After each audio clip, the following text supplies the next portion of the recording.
ਇੱਕ ਸਾਈਡ ਦੇ ਉੱਤੇ ਮਕਈ ਲਾਉਣ ਵਾਲੀ ਮਸ਼ੀਨ ਇਹਨਾਂ 3 ਪਰੇ ਵਾਲਾ ਰੇਜਰ ਹੈਗਾ ਜੇ ਇਹਨੂੰ 250 ਦੇ ਪਰੇ ਲੱਗੇ ਨੇ 3 ਦਾ ਫਰੇਮ ਲੱਗਾ ਹੋਇਆ ਜੇ 3 ਮਸ਼ੀਨਾਂ ਨਾਲ ਲੱਗਦੀਆਂ ਸੀਡਰ ਦੇ ਨਾਲ ਲੱਗਦੇ ਆ ਜਿਹੜੇ ਇਹਦੇ ਨਾਲ ਵਰਕ ਕਰਦੇ ਨੇ ਜੀ। ਜਦੋਂ ਆਪਾਂ ਇੱਕ ਗੇੜਾ ਲੈ ਕੇ ਜਾਂਦੇ ਇੱਕ ਸਾਈਡ ਦੇ ਉੱਤੇ ਮੱਕੀ ਲੱਗਦੀ ਜਾਂਦੀ ਹੈ ਧੁੱਪ ਵਾਲੀ ਸਾਈਡ ਤੇ, ਫਿਰ ਦੂਸਰਾ ਜਦੋਂ ਗੇੜਾ ਲੈਣਾ ਵਾ ਤੇ ਦੂਸਰੀ ਸਾਈਡ ਤੇ ਐਸਾ ਹੈਂਡਲ ਬੜੀ ਈਜ਼ੀਲੀ ਆ ਦੇਖੋ ਨਾ ਚੈੱਕ ਕਰ ਸਕਦੇ ਹੋ। ਬੈਰਿੰਗ ਲਗਾਇਆ, ਬੈਰਿੰਗ ਸਿਸਟਮ ਕੀਤਾ ਹੋਇਆ ਜੇ। अस्सलाम वालेकुम पाकिस्तान, उकाड़ा तो खलीफा अफजल दरई इंडस्ट्री तो जनाब एक बार फिर अपने दोस्तों की खिदमत च हाजिर हां जी। लो जी रेजर मशीन एक साइड दे उत्ते मकई लाने वाली मशीन जेडे दोस्तों ने सानू आर्डर दिते सी अलहमदुलिल्लाह रेडी कर दित्ती है, रेडी करी जा रहे हैं। जेडे दोस्तों ने सानू आर्डर कंप्लीट करी जा रहे हैं, डिलीवर करी जा रहे हैं। हुण एक साइड दे उत्ते मकई किवें लगेगी अगे भी मैं वीडियो अपलोड कर चुका हां, एक बार फिर मैं कह दोस्तों नू दस दईए जी। हुण ए 3 परे वाला रेजर हैगा जे बड़ी ईजीली जेड़ा कि उत्ते ड्राइवर ने बैठे ने इस हैंडल दे नाल जदों आपां एक गेड़ा लैके जांदे एक साइड दे उत्ते मक्की लगदी जांदी है धुप वाली साइड ते, फिर दूसरा जो गेड़ा लेना वा दूसरी साइड ते ऐसे हैंडल दे नाल बिल्कुल ईजीली जेड़ा कि जोर लगे बगैर ही दूसरी साइड ते तुहाडी मशीनां आ जाणियां बड़ी ईजीली। आ देखो ना चेक कर सकते हो, बैरिंग लगाया, बैरिंग सिस्टम कीता है जे ईजीली जेड़ा कि तुसीं ना इनू वर्क कर सकते हो, एक साइड तो दूसरी साइड ते लैके जा सकते हो जी। हुण 3 परे वाला रेजर हैगा जे इनू 250 दे परे लगे ने, 3 दा फ्रेम लगा होया जे। जेड़े भी दोस्त नू चाहीदा अगे इस तो इलावा भी अपने दोस्तां नू बना के भेज चुके हैं जी काफी इलाकिਆਂ ਦੇ ਵਿੱਚ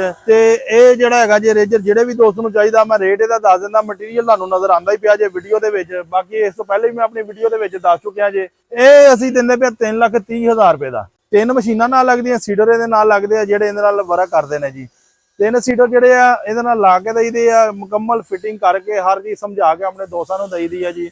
ਇਹ 3,30,000 ਰੁਪਏ ਦਾ। 0345 7545 358 0345 7545 358 ਮੇਰਾ ਫੋਨ ਨੰਬਰ ਹੈਗਾ ਜੇ। ਇੱਥੇ ਰਾਬਤਾ ਕਰ ਸਕਦੇ ਹੋ। ਇੱਕ ਛੋਟਾ ਜਿਹਾ ਕਲਿੱਪ ਮੈਂ ਨਾਲ ਅਟੈਚ ਕਰ ਰਿਹਾ, ਚੱਲਦੇ ਦੀ ਵਰਕਿੰਗ ਵੀਡੀਓ ਤੁਹਾਨੂੰ ਸਮਝ ਲੱਗ ਜਾਏਗੀ ਕਿ ਕਿਵੇਂ ਵਰਕ ਕਰਦਾ ਪਿਆ ਜੇ।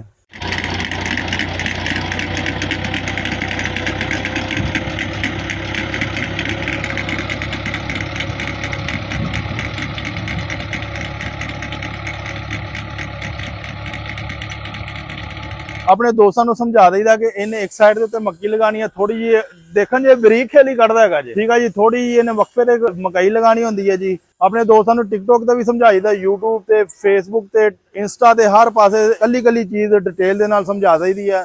और अगर ये साइड ते तवा लगाना वा 25,000 रुपए का एक्स्ट्रा लगेगा। इत्ते 3,30,000 रुपए की बगैर तवे तो मैं तुहानू दस्सिया, अगर तवा लाना तो 25,000 एक्स्ट्रा लगेगा जी। 2 खेली वाला भी मिल जाएगा, 3 खेली वाला भी मिल जाएगा। अगर वीडियो अच्छी लगे लाइक शेयर जरूर करा करो। सारे दोस्तों की मुहब्बत का शुक्रिया ਜਿਹੜੇ ਸਾਨੂੰ ਫॉलो ਕਰਦੇ ਨੇ, ਜਿਨ੍ਹਾਂ ਨੇ ਨਹੀਂ ਫॉलो ਕੀਤਾ ਲਾਜ਼ਮੀ ਫॉलो ਕਰ ਲੈਣ ਤਾਂ ਕਿ ਹਰ ਆਉਣ ਵਾਲੀ ਵੀਡੀਓ ਨਵੀਂ ਤੋਂ ਨਵੀਂ ਤੁਹਾਡੇ ਤੱਕ ਪਹੁੰਚ ਸਕੇ ਜੀ। ਜਜ਼ਾਕੱਲਾ, अस्सलाम वालेकुम।